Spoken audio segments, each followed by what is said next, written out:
I'm going to ask Scott some questions that I know that you guys have been wanting to know about, specifically subject twos. And so, Scott, how you doing? I'm great. I got one question for you though. What? How do you spell preeminent? Preeminent. Enough said. I'll get that. I'll get to that on the next video. Because I don't. He embellishes a little bit, guys. So did I? Okay. Thank you so much. I appreciate that. I take it back. Scott's okay. We're okay. We're pretty good at what we do. Know it all out there. We try to do our best to help all the clients in this industry. How long have you been investing, Scott? 88. 1988. Thank you. 1988. So is that quite a while? That's a long time. How long have you been? Were you an attorney then? Well, I was a licensed attorney then, yes. I got licensed back in '84. Okay. You know, put in my hard knocks during the first real estate crash back then. Yep. Savings and loan. Had a whole job for 1 year, then got dumped out in the street looking for a job, and you start learning how to do things. And I learned the real estate side first, and then just got sick and tired of commercial world. Because I didn't know, when you're young and stupid, back in those days, you know, you don't know that you can't buy and sell real estate in the middle of a major recession. Banks just don't lend money. Things aren't moving. Yeah. They're foreclosing on properties. They just ain't selling nothing. I remember. And people aren't buying it. So you learn your lessons. You learn a lot about the industry. And I went through a lot of different scenarios that taught me so much about our industry. But it taught me the industry from the ground up, which is the hard thing to learn today. No, today everybody gets out. They're on the internet. They get to go to all the meetup groups and whatnot where they're getting taught.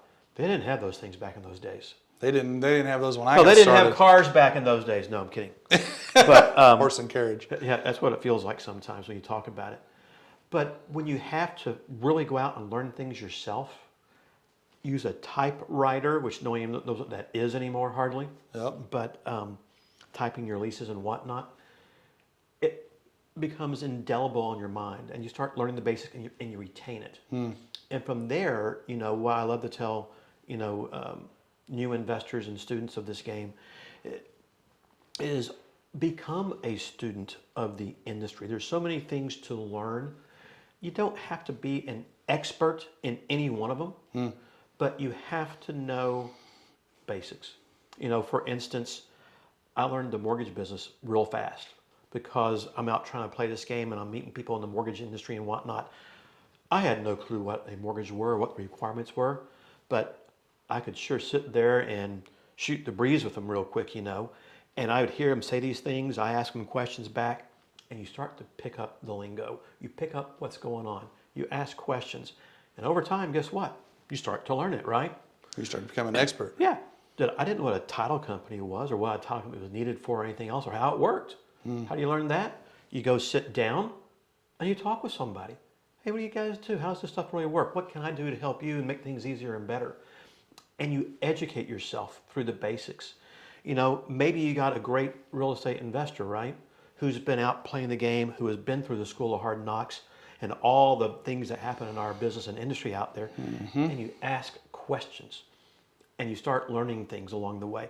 You are never going to pick this up day one, are you? No. I don't care what it is. No. You know, but there are things to learn about business. You need to understand the banking industry maybe. What does a bank want to see? I always tell the story that when we got started, because we were using what is now known as hard money. It wasn't even known as hard money back in those days. It was just private capital. And it was ridiculous rates, 17.75 and 15 points. Well, that'd be all right if I was on the lending side of that. That would be all right.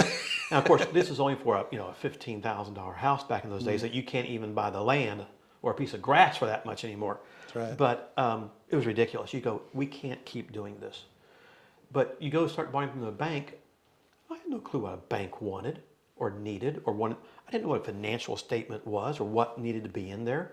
And you go in and you trip all over yourself and you screw up. I spent hours practicing in front of the mirror. I was so scared to death to talk to the bankers. That's a shocker. It is, isn't it? You scared to talk? I was horrible scared to talk. How do you think I learned to talk? But, you know, by doing that, guess what you do? You start to learn what they are looking for, what they need. It's just that so many people give up early. They're not willing to pursue and persevere through all those issues. Well, what I've noticed is that people want instant gratification, so they think that, they watch the late night guru, they feel like, hey, I can replicate just a little bit of that, and then when they don't have instant success in like the first week or 2 weeks, then it didn't work. I love in seminars I get a chance to put on to talk about the movie about the founder, which is about McDonald's. And what got me that whole movie was towards the very end, his one word, persevere, is what got him there. Yep. And that is what I see so many young investors, the newbies, as we say in the industry, get started. They don't have that ability to persevere, but they do. They want instant gratification. Yep. And this is not an instant gratification business. I always tell people this is a get rich slow business. Get rich slow business. It is. But you know what? You still get rich. Oh, you still get rich. We've been very fortunate on our end. I know you have been too. Yeah. But it didn't happen like this, right? Oh, it was woof. Oh yeah. Like That was a long time. I just put out a reel today, and I was talking about my old 2003 Toyota Tacoma. I've got 300,000 miles on it. Well, that was my daily driver. My kids used to tell me all the time, "Dad, you act like you're broke." And I wasn't broke, but I was putting all of my money into assets that pay me residual income. Yeah. And so As opposed to depreciating asset that's going to go away. Yeah, like the car that I had in that same. So I did have a depreciating asset. It's a Lamborghini Huracan, but we have both been there and done that. Yeah. And to this day, there's a book out there. I don't know if you've read it or not. I've actually never read it, but I researched it. It's called The Millionaire Next Door. Oh yeah. About the habits of the people who have money versus those who don't. Yeah. And I actually told my daughter and son to read it. Yeah. And I said, don't read it. At least go to this website and look at the basic premises that are Cliff put forth in notes. it. Yeah. Yeah. And it is so common sense. And I always thought here in Dallas, Texas, of course, the number one area for high-end houses and whatnot is Highland Park, right? Highland Park, yeah. And it has been my understanding that most of those people who live there live hand to mouth. Yep. Every dime that comes in goes out because they want that prestige to live there, school district, all this kind of stuff. That's the way it is. Do you want to guess? I'm sure this isn't true today, but it used to be true for the Dallas area. What was the number one neighborhood that had the highest residual income? You want to take a wild guess? In Dallas? In Dallas. Lake Highlands. Castellinda. Well, that's practically Lake Highlands. Practically. Pretty Right next door close to it, right? Yeah. And you hear that, you go, are you serious? Yeah. But it's those lessons. Buy the used car, not the new car. Yeah. Sometimes drive it till it drops, right? Well, It's not about my Tacoma. Yeah, it's not necessarily about how much money you make. I love to say it's about also how much money you can save by being smart. Well, another thing I would say is lifestyle. Yeah. Like lifestyle. Like I don't live in a mansion. Scott, you don't live in a mansion. You live in a nice home. I've been to your home many times. We don't live in mansions, but we take 12 to 15 vacations a year. I do what I want to do when I want to do it. And it's a whole lot different when you're living life, when you're not worried about how you're going to pay your bills. You're thinking about what can I create? Because now all of a sudden I've got time freedom. So now my challenge is what do I do with my time? Well, it is. And so I keep finding ways to fill mine up by creating new entities and whatnot. Yeah, up sure. Here. But you know what got us to that position was just that same mental thought process. You make money by saving money, by learning how to cut costs and expenses, by getting creative, learning how to think through deals. I would love to own 4,000 houses a day or 4,000 mortgages. I had to eat though. So I had to sell some of my stuff off over the years because we've done a huge volume of properties outside of our law practice. And, it'd be great to do that. You have to give up something to make something. Right. And you give up more to keep more. Give up more, and it's just that constant building process.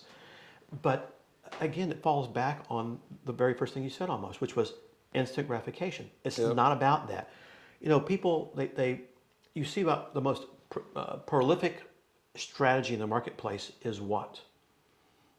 Stocks and bonds in the stock market. In the real estate marketplace. Oh, in the real estate market. Oh, it's wholesaling. Wholesaling, right? Oh, yeah, wholesaling. Because it's cheap entry. Yep. Supposedly it's easy. It's not that easy. But if you get the right place, you can do very well for a while. For the past several years, people have been on this uphill swing, just knocking it out of the park. Oops, guess what? It's changed. Yep. Brakes have been put on.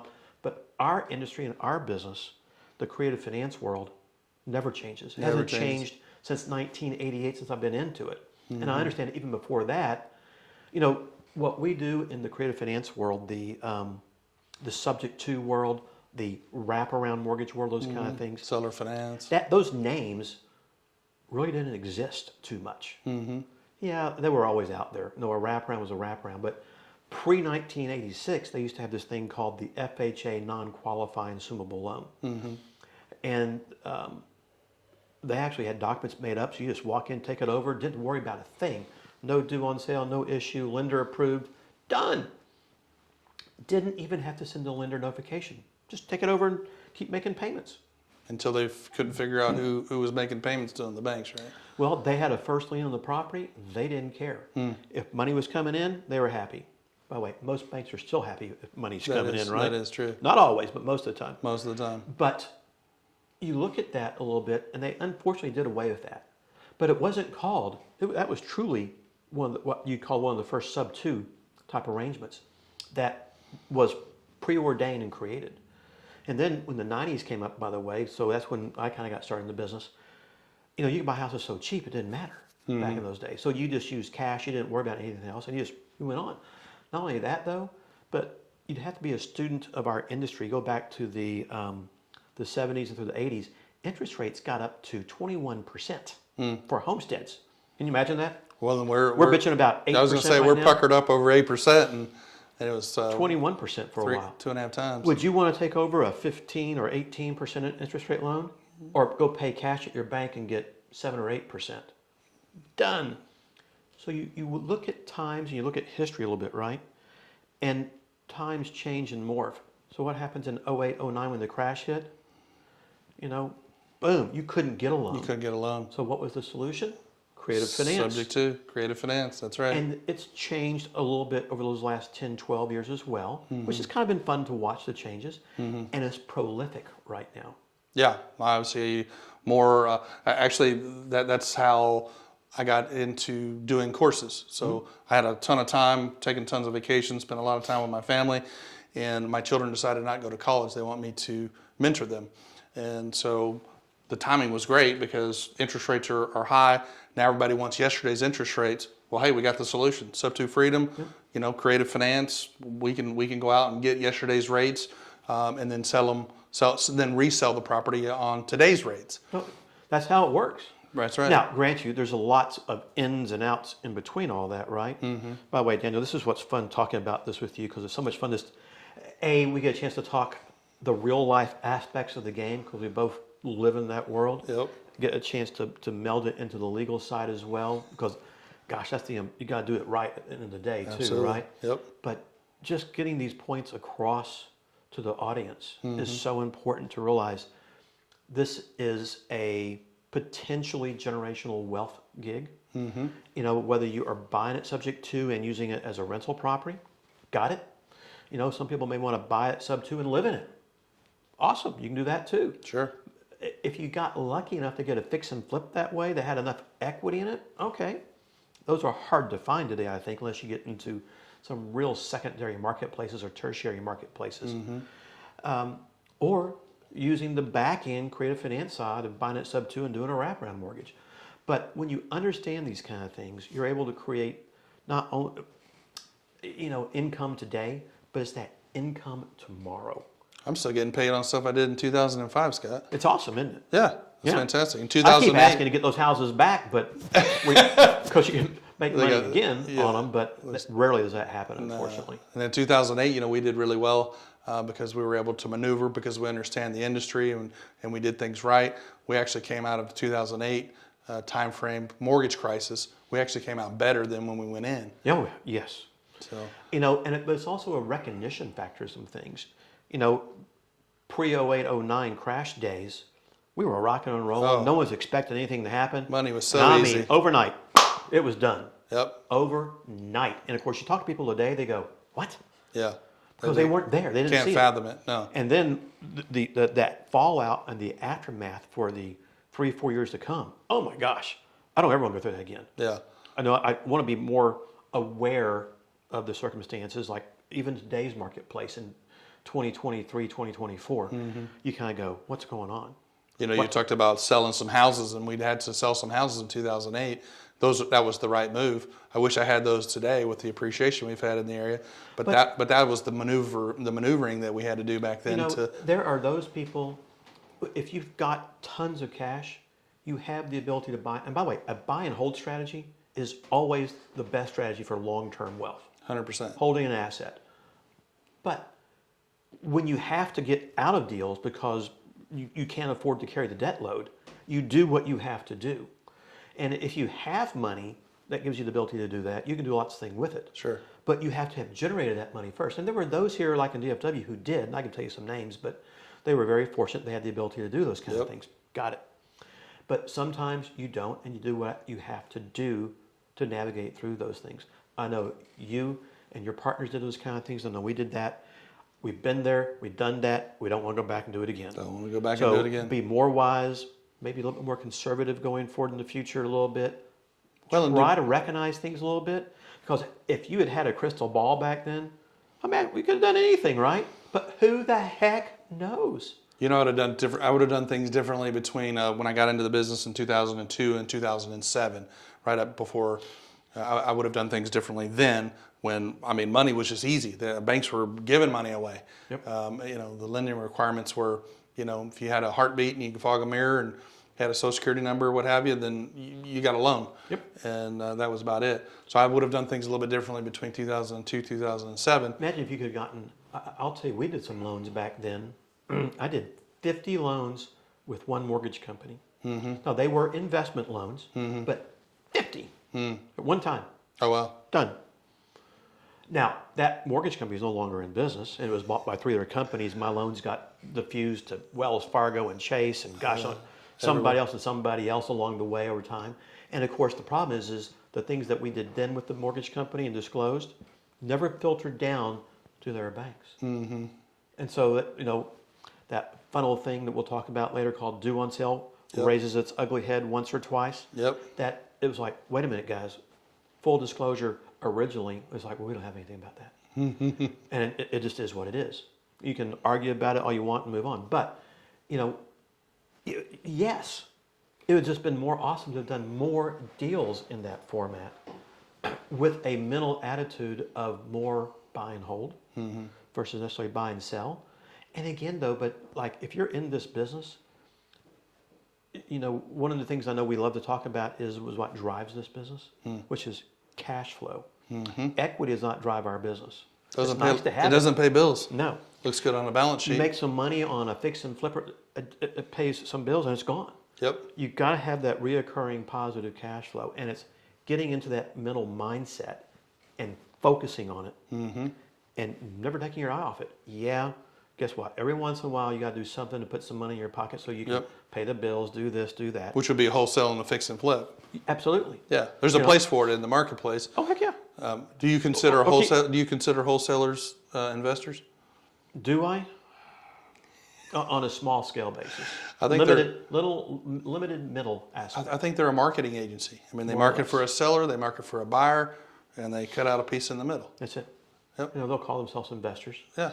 And again, and not to degrade a wholesaler. I mean, there's a place in the market for that too, right? To me, that is a job. Yes. I always tell investors, this is real estate investing. It's not real estate job. You want a real estate job? Go be a realtor. Yeah.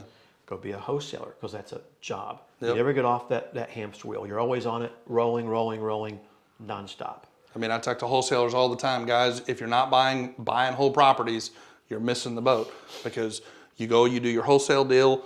You got to pay taxes on that money. You go spend it to live on, and then you got to go back and do it all over again. Yep. Whereas we're over here doing creative finance deals, and like I said, I'm getting paid on stuff I did in 2005. Yep. It's 2023 today. If you're good enough to be that wholesaler who can knock out 3 to 5 deals a month, where you can live on 2 or 3 of the deals, try to keep 2 of the deals. Well, there's some guys that have really scaled it up here in Dallas. And if you can really scale that up to do higher volume. Now, to scale it up, though, you're paying a lot of people, a lot of advertising. A lot of overhead. Yeah, there's a lot of overhead. So what that true net bottom line is, you never really know, right? Because I don't know what the expense is, 50%, 60%, 80% advertising and other costs to make that. Well, it's got a whole lot more expensive than when you and I We're doing it in the early 2000s. It was guerrilla marketing, right? Now it's all digital, social media. Oh my gosh. The search engines, and it's just gotten really, really expensive to market. It's almost passed me by, to be honest with you, because I'm so used to being old school, and I'm trying to come into this new school stuff, and you recognize it is what it is, and you have to do it. Yep. But I miss those days sometimes. Conform or we get left behind. It is, and that's what you have to do that, and we're doing it right now. But I just gotta say this, Daniel, I love just sitting here shooting the breeze through this kind of stuff, because I know we could do this for hours. And just keep this going on all the little things and maybe we'll do that, because it's just fun to do. Sure. Things that we've encountered over the years. Now, what do you do pre-08, 09? What you do during the crash day? Yeah. What do you do short time after and long term after? Yeah. And just things that I think are really value added to the investor and to the student who need to hear this stuff. 100%. Because again, this isn't easy. It takes real work, it takes time, it takes study. And I'll tell people, I'm not sure how you did it, but when I got started, I had 2 full-time jobs. I had my law practice where I was trying to make enough money to pay the rent, keep the car payment going and eat every once in a while I put another 8 hours in on the real estate stuff. And you're going, but everybody back at those days when you're young, oh no, I'm gonna go pay, I'm gonna go play. I want to go do this, go do that, and it's like, no. So you do both, and it's work. Now, has it paid off? Immensely. Immensely. But the question is the student, who's watching this, willing to do that? Right. And to legitimately put the time in.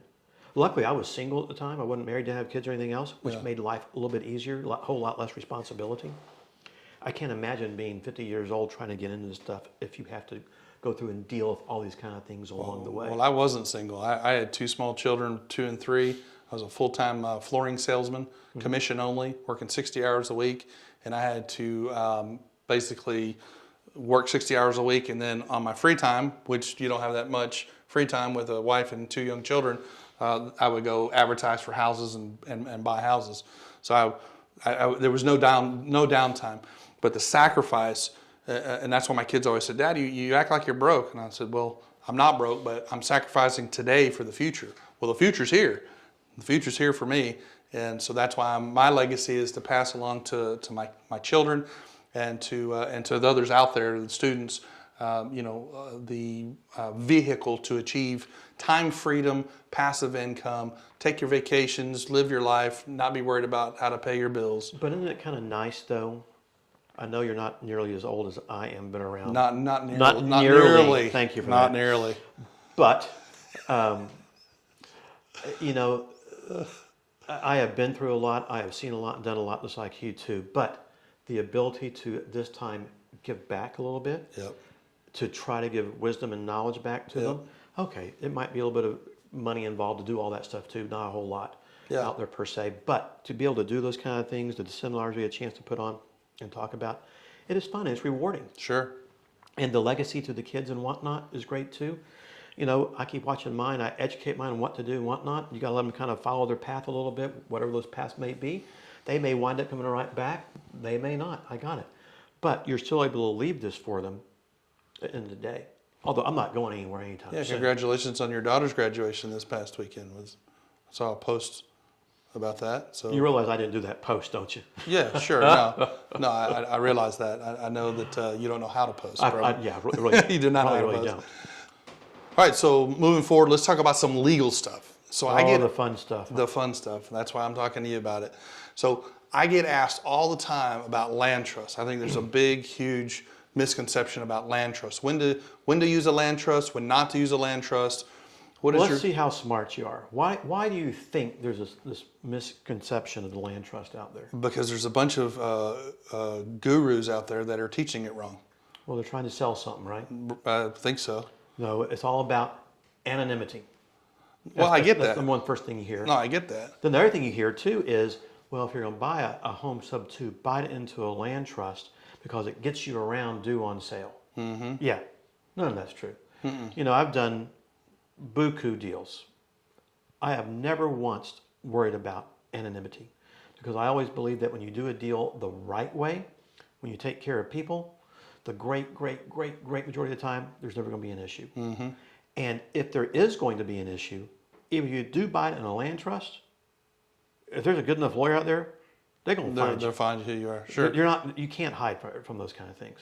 And then I hear about Nevada Trust and Wyoming Trust and or entities or Delaware, this and that, and all these kind of things. And again, look at that and go, why? I think it's just a mechanism to sell something. And there could be, I'm not going to say it's not a way of doing things. It may not be certainly a deterrent per se to some people maybe. But at the end of the day, I really don't think it is at all.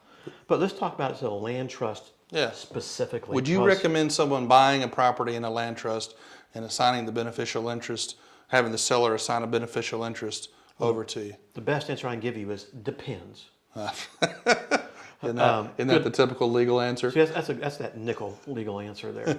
But let's talk specifically about buying a home subject to the existing debt. Let's do it. That's the number one reason to do that most of the time.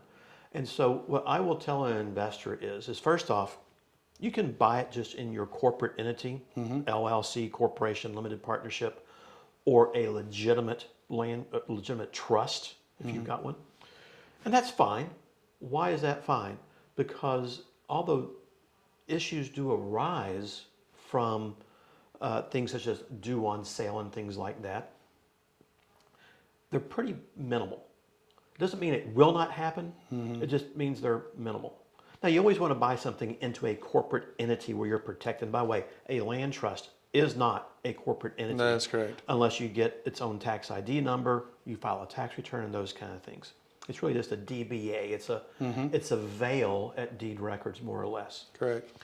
But I don't have an objection if you're going to buy subject to closing into a land trust if you're going to do a fix and flip, if you're going to hold it as a rental property, long-term, short-term, whatever, or live in the home. No objection to the land trust.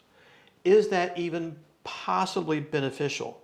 Sure, it could be. And why would you say that, just for the viewers out there, why would you say you give a pass for putting it into a land trust if they're going to hold it long-term as a rental? Well, the other two were short-term, right? So the fix and flip, maybe not living in it. That's probably it's just long-term. Added security for a fix and flip and those kind of things. But for a rental owner-occupied type arrangement, being in a land trust isn't a bad thing. You go way back. Why is there even a trust out there? So 𝐸-Saint-Germain from 1980 was an act that says that a homeowner can convey their property, rental property, homestead, into a financial planning trust without violating due on sale. Pretty simple.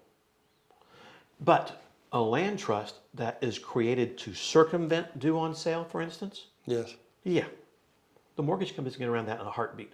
It's just a veil on that purpose. What was the intent of it? I mean, if they really had the gumption to come after you under some kind of a lawsuit as opposed to just foreclosing, they could unwind that thing in a heartbeat because it was never the intent to create the land trust for that purpose. Most people create the land trust thinking it either circumvents due on sale or it gives them some additional protection that really is not out there in that regard. But I don't object to the short-term rental or to the rental perspective, the fix and flip, or the owner-occupant being in a land trust.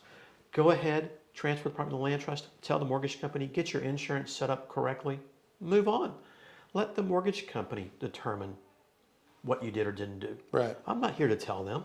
And at the end of the day, so long as they're getting their money paid timely, they really don't care. And so the next question is so if you put it into a land trust, you purchase it into a land trust, the mortgage company, for whatever reason, decides to call the loan due, what's the remedy? Well, the bottom line is you do that, it's like, hey guys, this is my own trust I put it into. Now, I think it's important to structure the trust correctly and properly, which is I see so many people not doing the right way. And I'd say if people have a question about that, they can always reach out to us. We can talk about that because that's legal advice, which I don't really want to give here on air, those kind of things. Sure. Just liability issues that can come up. But you know, the utilization of the land trust works. I think simply explaining to the mortgage company, it's my financial planning trust. They're not going to question that in most cases. You got to make sure that the insurance has been set up properly, because in that scenario, the original seller and the land trust need to be on the insurance as co-insureds or additional insureds in that format. Correct. With the beneficiary, which might be an LLC, as a secondary loss payee, possibly out there. But if you own the land trust and you control everything, you don't need the beneficiary necessarily to be on the insurance policy then, because the trust is already protected in that regard. So the only time I like to suggest not using a land trust is if the strategy, instead of doing what you buy a home sub to, is a back-end wraparound. Because the moment you convey from the trust to the back-end home buyer using a wraparound mortgage, that is going to violate due on sale. So not only did you violate due on sale going into the land trust initially, you violated it again. Why waste the time? In those cases, I use the land trust as a mechanism to subvert due on sale, should that ever arise. But why spend the money up front if you don't need to now? So it's just learning how to be smart, because if these things happen, it can get really sloppy. You know, if due on sale is called or things like this could happen within a land trust. Even outside of a land trust, it can get sloppy. With all the maneuvering you got to do to try and divert those issues. And you know, Daniel, the one thing I always tell students out there is that when we're talking about due on sale, and we're going to take a minute and just talk about that, because I think it's something we need to talk about, that there's never a 110% guarantee in this business. It's one of the risk factors that you just have to recognize, understand, and navigate. And everybody is different in their risk aversion. I don't care who you are. You know, just to wrap up the land trust conversation, my philosophy has always been to put it into my entity, an LLC or a C Corp, S Corp, etc. And then that leaves my options open to, if I want to wrap it, then I'm set up appropriately for that. If I want to rent it, I'm set up appropriately for that. I can't recall a time where I've taken one down and done a fix and flip, but I'm sure I've done that before. And then, you know, if down the line, for whatever reason, the mortgage company wants to call the loan due, that's when I bring in the land trust in order to circumvent or navigate. And by the way, I do the exact same thing in my companies also. Okay. So we're on the exact same wavelength. Well, I just it's just that there are some people out there who have just been sold that bill of goods. Correct. And it's what they want to do. It's like, okay. I mean, I've used land trusts. I mean, my own personal property is a land trust, and trying to get a homestead exemption with a land trust, good luck. I mean, it took me a year and a half to get a land. You have to have a provision in the trust that allows for that. I just took it out of the land trust, Scott. I just forget it. I'm just going to take it out of the land trust. Well, by the way, in Texas right now, you want to do that at your homestead exemption, because you get that $100,000 school tax exemption today as a homestead. Yep. Now we just need smart thing to do, doing it that way. Yeah. Now we just need school choice, but I guess that's another conversation for another day, right? We will not go there, because those soapboxes will pile up to the ceiling that we can get on real quick. I hear you. Well, hey, let's go to the due on sale clause, because that's another. You know, when I'm navigating social media, I see all the time. I've got about 5 questions I'm going to ask Scott, and they're the questions that I see the most out there, and the calls that I get. I get calls ad nauseum almost every single day. That was another reason why I decided to do a course, because I'm getting so many calls, people asking me to basically consult them on their creative finance deals. I thought, I need to do this on a larger scale, and you know, and those folks need to have a little skin in the game, so that, you know, we have a symbiotic relationship, and or maybe we're partnered on that deal, and I can help them navigate those a little bit better. You know as well as I do, in the investor community, investors are cheap. I am, you are.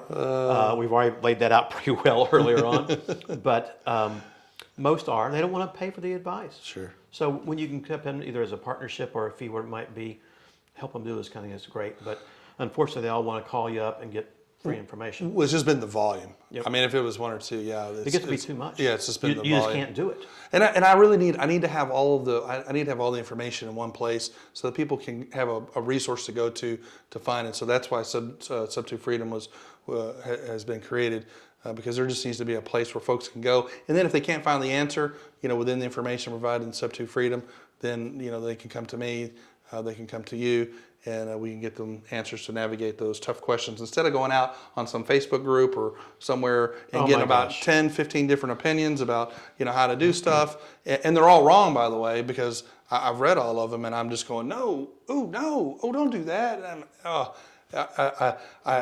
it makes me cringe every time I see someone tell someone to do something that I know that I've done before, and it's got me in trouble. I mean, one of my worst deals, we took a deal down with a land trust, assigned the beneficial interest over to a new investor. So that was our mechanism for basically, subtailing it. Mm-hmm. And the new investor didn't make payments. And I didn't have a mechanism to get the property back. Oh my goodness. So I didn't have a security instrument in place so we could foreclose on that new investor. Ended up getting into a suit and losing quite a bit of money. So we learn things the hard way. The hard way. But I've already done the hard work for you guys. I've already lost the money. I've already been sued. So I already can tell you what to do and what not to do. Let's be honest. I don't care what it is, Daniel. It's going to happen somewhere along the way in this business. It's not if, it's when. It's when. It's when. But if you can defray that as long as possible and limit the issues by educating yourself better. That's right. Yeah, the more the better, baby. 100%. So due on sale. Due on sale clause. So what is the, in your opinion, what is the major contributing factor to a bank calling a loan due? Well, I think there's several things. Mm-hmm. Non-payment. That's probably number one.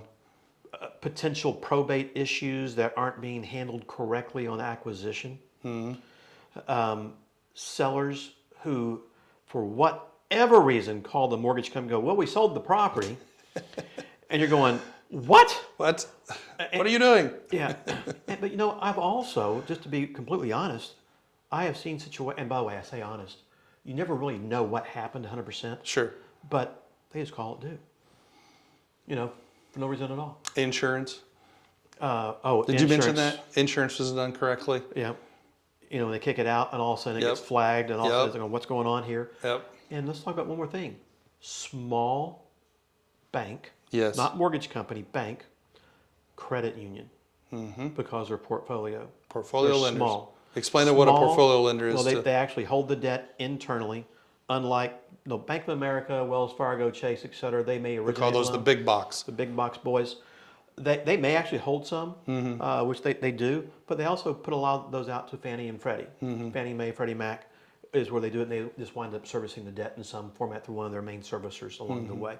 So they generate their origination fees, other fees along the way, the servicing fees, and they sell it off to Fannie or Freddie, and they move on. But the portfolio lenders. But your small guys, mm-hmm. When I see that, mm-hmm. it's automatic land trust I'm buying into instead of buying my corporate entity. Correct. And I'm finding some mechanism to get around it because I've had that happen before. And it's like, yep, not going to Colonial. go there again. We talked about Colonial. Small mortgage company in Fort Worth. Yep. Did that. Yep. And talking to them about legitimate scenarios, may as well talk to that wall because that's about the response you get back. Horrible. And they didn't understand it. Even their attorney didn't understand it. And it's like, okay, I'm done. Move on. But yes, so proper structure up front, mm-hmm. insurance is really number one. Yeah. If there's a probate, make sure things are handled properly. Knowing how to talk to the mortgage company. And Daniel, when I do a sub 2, I like to touch the lender as little as possible. Yep. I don't ever want to call them. Never. If I can manage it through the portal mm-hmm. online with seller's information, I want to do that every time. I don't ever want to call. I don't want to do anything. Now, I'm going to have a power of attorney. I'm going to have an authorization form where, if needed, I can. Yep. I just don't want to do that. That's my fail-safe on the back end I'll go with. And that's the only thing that we do. Our standard operating procedure, send in the power of attorney, change the address, change the phone numbers, and change passwords and whatever on the portal. And that's the only contact that we and submit the insurance. That's the only contact that we ever have with the mortgage company other than obviously sending them payments every month. And it's also just realizing, you know, I was saying earlier that I've probably seen a couple times where it just happens. And then you go, why did it happen? And you know there had to be something behind the scenes somewhere. Yep. You never really know what it is. But there is some causal effect that does it. Somebody did something somewhere. Yep. But it's just a realization. In this business, it can and it does happen. Not often, but it does. So you have to go in every time realizing it could happen to me. That next deal, it could happen. When you're trying to fix the problem, never a guarantee it can be fixed. It just is what it is. And so simply put, I'm not going to worry about things I can't control. Yep. I'm going to be as smart as I can as I go through my deal, structure it properly, set it up properly, make sure I've done it well, move on. Yeah. I mean, I tell people, you know, I've done thousands of subject twos, creative finance deals, myself personally, and my group's done even more than that actually. And you know, it's not something that I really think about. You know, when it pops up, then I handle it. We navigate it. You and I have navigated probably 4, maybe 5 together, and I've never lost a house to foreclosure because of it. We have a stellar track record, and well, not planning. Or you find a solution to. And now you just find a solution. That's right. I mean, it's possible. It could happen if you don't have the proper team in place, right? If you don't have the proper legal minds and the know-how to navigate that situation, it could very easily turn into a foreclosure. It can. And, And I've seen it. I have not. Maybe I've just been really lucky or really good. I'm not sure which one. You've not seen a due on sale clause result Actually, in a foreclosure yet. Really? Yeah, I've been lucky enough to get around it every time. Well, no, I'm not talking about you personally. I'm just being in the marketplace. Yeah. Oh, I've seen it plenty in the marketplace. Probably. Not us personally, but we've seen it in the marketplace because they don't have the proper team, they don't have the proper expertise, they don't know how to navigate that. But you know what you also want your viewers to understand is how to properly explain due on sale. I know you have probably done that in various, portions of your training along the way. But from my end, it's just realizing that due on sale is there as a control mechanism for the lender to control payments. Even though they're in first lien position, even though their original borrower is still liable on the debt, they don't care. Small commercial banks, like all my banks I work with, they have no issue with this at all because they have first lien, they have my personal guarantee, and if I was to sell it to you, they know they can come to you too. Right. They're going, I got 2 sources of repayment now. Yeah. Maybe 3 if you count the property. They're happy. But Sure. in the mortgage world, I really think what they've done is they've signed a contract as the servicer.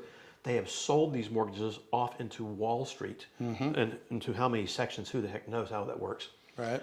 But because of that contractual obligation, that's where these things probably arise from more than anything. And I am not an expert on those kind of things. That's just a pretty good educated guess on what's going on out there a little bit. But understanding that due on sale is just a contractual clause. So if you violate, you violate. It's just breach of contract, right? What's the saying? There's no due on sale, jail. Yeah, it's not a criminal. No. It's not a criminal. It's not a criminal issue. No, some people think that though. It's not illegal. Yeah, but So just it's telling the civil. seller what it is, how it works. It's an option for the lender. It's not an obligation. I think my students are tired of me talking about disclose. I mean, that's what I talk about ad nauseum in my courses. Good. Disclose. I tell them, as far as the due on sale clause is concerned, is that the lender has the right, but they're not obligated to call the loan due. Yep. And then I go on to ask, a seller, what do you think that the mortgage company wants from you every month? They say, well, the payment. Do you think they want the house? No. Well, but I'm an expert. We're experts here. I mean, we know the law. We know the deeds of trust. We know it's there, so we have to disclose that. You know what's interesting too, Daniel? Things I keep learning because we do a lot of business across the country, not just here in Texas. But in Texas, this is not true. But for instance, in Arizona, if I was to sell you a home subject to, and the transfer from me to you did not negatively affect the lender, you can't call due on sale. Really? So I think if you are in a different state, besides Texas, talk to someone who's knowledgeable in that state about is there a rule or regulation about that in that particular state. That's I interesting. heard that and went, well, dang, we need that in Texas. We need that in Texas. It big should be time. everywhere. For sure. You know, but it's not yet. I mean, payments is what the bank wants. I mean, that's their business model. Yep. Make interest off the payments. Yep. So, and if they haven't been impinged, they still have their first lien position. They are still in great shape. They still have their borrower as collateral. Now they have additional collateral. Have they been, you know, impugned in their ability in any way, form, or fashion? Nope. We should get here. yeah. Go down to Austin and lobby, Quickly. okay? We've done that before too, We have haven't done. we? I'm going to do that again. Oh, that's like herding cats. Oh, man. No. So, one last question for you. Why should a student or an investor use a real estate attorney as opposed to a title office when they're closing their creative finance transactions? Oh, my goodness. Well, let's talk. You know, what I also want to ask is, why does the state, when they enact new laws, put title companies in there? Because they really can't explain anything to a buyer or seller, especially in a creative finance transaction. So I think, you know, your audience really needs to know, first and foremost, if you're buying a home subject to, right? You can get title insurance if you want it, and everybody in our business is different. There are those people who want it on every deal. Got it. Understand. But some of them aren't insurable, correct? Which ones are insurable Yep, on we'll a get subject there. to? Are you getting there? All There right. are those who Getting ahead of they don't myself. care. You know, in Texas, I always teach everybody that 98% of the homes that we buy are homesteads. Yeah, once in a while you buy from an investor. Sure. You know, if you're going to buy from an investor, everything's going to attach to that property. If they have anything negative out, they're recorded in deed records. But on a homestead, only three kind of liens can attach: your purchase money mortgage, your a tax lien, IRS or property taxes, and a properly executed mechanics lien contract. That's it, as per the Constitution. So, when you know those kind of things and you're researching those, either through a title search, a commitment, online, whatever it might be, the mechanism that they're sufficient at doing that with, you're only looking for a few things. You know, mechanics liens, they have short-term lives, up to 2 years at most out there. Tax liens, no, property taxes are always out there. You got to know about always those. out there. But if there's a first lien mortgage on the property, collecting escrow, you can pretty much bet there's not going to be a tax lien on the property because that lender is not going to allow it to attach. Now, could there be an IRS lien? Sure. That's only 10 years also. That's 10 years out there, but you know, you're looking for those kind of things. And I have bought lots of houses with all of those on there. I have also. Not a problem. Knowing how to navigate it properly is what works. But when you understand that, you don't need to worry about judgment liens. They can be removed. Child support liens, they can be removed. A restitution lien, which is criminal in nature, that can be removed. And it's just understand how to do some things fairly simply. So everyone has a different risk aversion. I've closed deals sub to 100,000 plus out of pocket. Never got title insurance. I could have, I didn't. Yeah. But others would go, oh my gosh, I need to get it. If that's the case, do it. Get it. Now, you asked a question, you know, when is or isn't title insurance available? So you have to know what type of underlying debt there is, because that first lien mortgage is an FHA, a VA, or a home equity loan or HELOC. Title insurance is not going to be available. If it's conventional, which is what the great majority of our deals are, fully available. Private, available. USDA, available. So it's just having a working knowledge that helps you right up front know whether it is or isn't. Because if it's not available, why chase that across the road? You don't need to.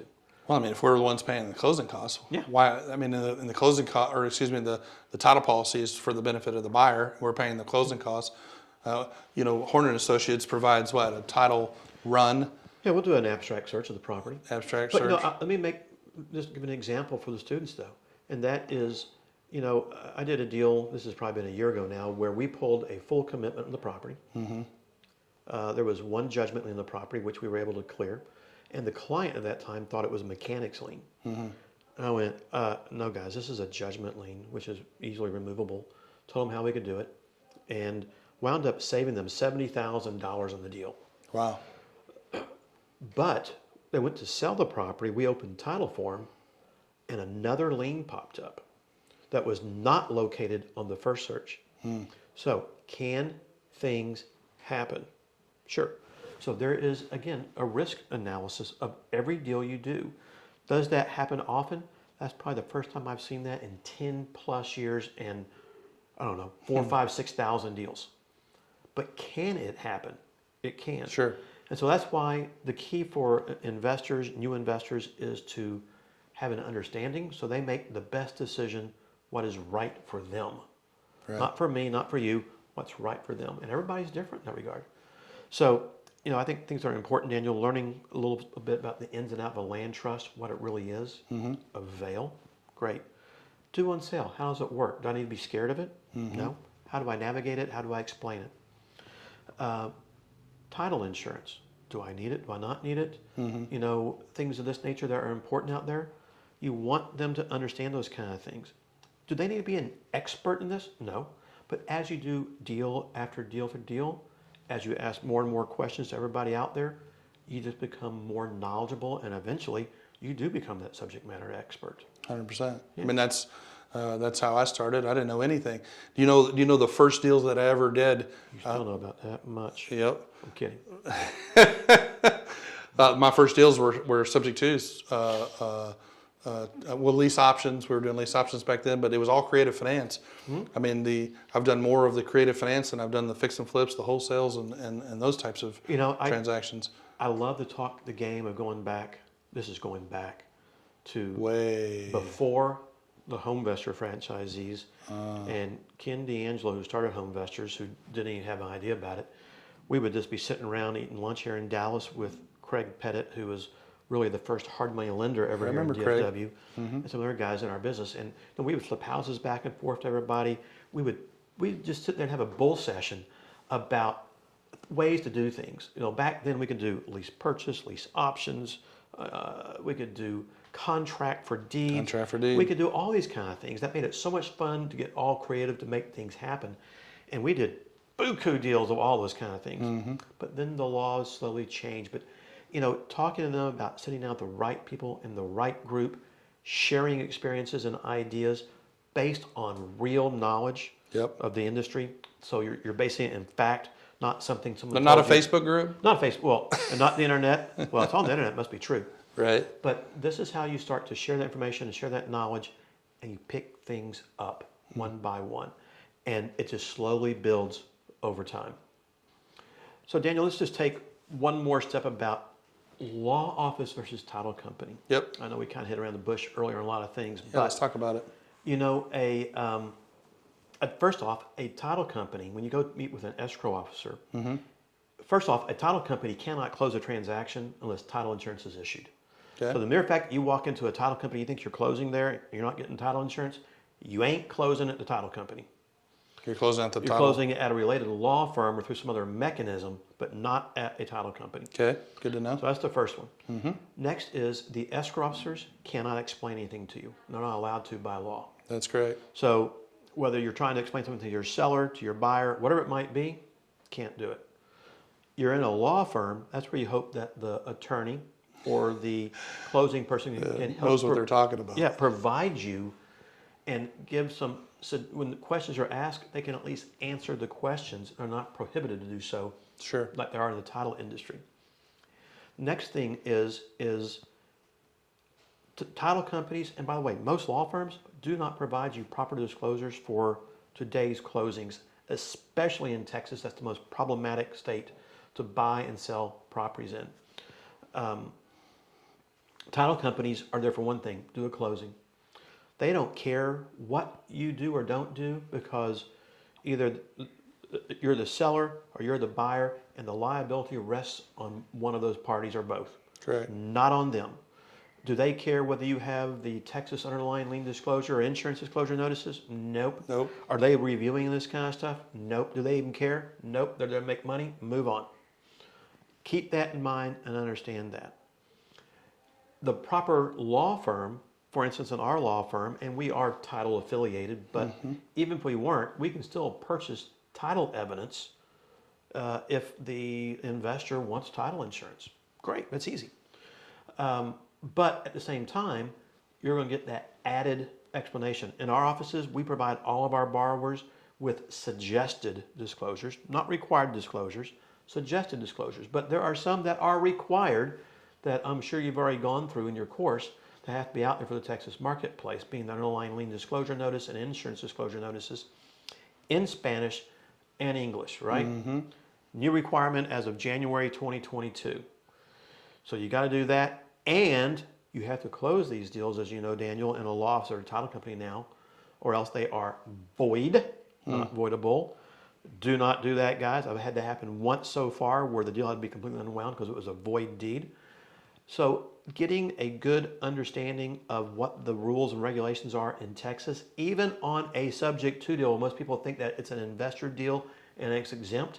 They are not. So there are some things you've got to know and understand. And that's where I really think that closing in the quality law firm that has a knowledge of this industry. And there might be 2 of us out in the marketplace that do that, maybe 3. And sometimes I even have issues with some of those guys that I know that do this along the way. Understanding what it is you're looking for at the closing is so important.